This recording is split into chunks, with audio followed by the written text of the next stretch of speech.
Hello बच्चों, तो चलिए इस प्रश्न को पढ़ते हैं। सरल रेखा AB की लंब समद्विभाजक रेखा का समीकरण x प्लस 2y बराबर 8 तथा बिंदु A के निर्देशांक 1,1 हैं।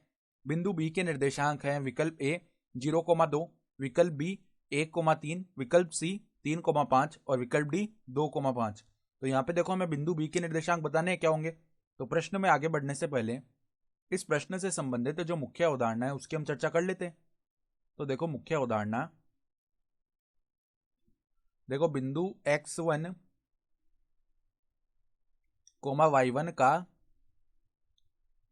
रेखा L हो जिसका समीकरण है ax प्लस में by प्लस c बराबर 0 में प्रतिबिंब क्या होता है, में प्रतिबिंब बिंदु देखो किस प्रकार लिखते हैं हम, x माइनस x1 बट्टा a बराबर y माइनस y1 बट्टा में b बराबर में क्या होता है, a गुणा में यहाँ पे x1 आ जाता है प्लस में b गुणा में y1 आ जाता है प्लस में c यहाँ पे -2 हो जाता है गुणा में, ठीक है, और बट्टा में क्या आ जाता है, a स्क्वायर प्लस में b स्क्वायर। तो हमें किसी भी बिंदु x1 y1 का प्रतिबिंब ज्ञात करना है रेखा L में। तो उसके लिए हम यहाँ से x और y के मान ज्ञात कर लेते हैं, वही हो जाते हैं प्रतिबिंब बिंदु के निर्देशांक, ठीक है। तो अब देखो, सवाल में क्या बोला गया हमें कि एक हमारे पास रेखा है। कौन सी रेखा, देखो AB रेखा है। इस बिंदु को A बोल दिया, इस बिंदु को B बोल दिया। तो इस प्रकार की कुछ रेखा आएगी। अब इसकी जो लंब समद्विभाजक रेखा है ना, यानी जो इस पर लंबी और इसको समद्विभाजित भी कर रही है, उसका समीकरण हमें दिया हुआ है। क्या है, x प्लस 2y बराबर में 8। हमें A बिंदु के निर्देशांक भी दिए हुए हैं 1,1 है। तो हमें B बिंदु के निर्देशांक x, y निकालने। तो ये निकालने के लिए हम क्या कर सकते हैं, देखो हम ध्यान से देखें तो A बिंदु जो है, देखो ये लंब समद्विभाजक है ना, x प्लस 2y बराबर 8। तो ये दोनों भाग बराबर में होंगे। अगर इस बिंदु को हम AO बोल लें, मतलब AO और O भी आपस में बराबर होंगी ना, तो यहां से हम क्या बोल सकते हैं, A बिंदु का जो प्रतिबिंब है रेखा x प्लस 2y बराबर 8 में, वो B हो जाएगा, ठीक है। तो देखो, बिंदु B x प्लस 2y बराबर 8 रेखा में A बिंदु का प्रतिबिंब है।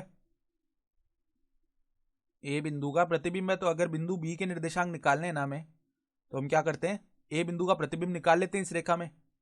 तो वो कैसे निकालेंगे, देखो यहां पर इस सूत्र का प्रयोग करेंगे। तो x माइनस में देखो A के निर्देशांक 1,1 है, तो x माइनस में 1 बट्टा में क्या आ जाएगा, देखो बट्टा में जो रेखा है उसके समीकरण में x का गुणांक क्या है, 1 है, तो बट्टा में 1 आएगा। बराबर में y माइनस में 1 बट्टा में देखो जो y का गुणांक है वो 2 है, तो बट्टा में 2 आ जाएगा। बराबर में देखो -2 गुणा में रेखा के समीकरण में, यहाँ पे देखो पहले 8 को उस तरफ ले जाते हैं, तो x प्लस 2y माइनस 8 बराबर में 0। अब इसके समीकरण में हम 1,1 रख देंगे क्योंकि बिंदु B के निर्देशांक यही तो है, ठीक है। तो यहाँ पे देखो 1 प्लस 2 3 बन जाएगा, 3 माइनस 8 माइनस का 5 बन जाएगा।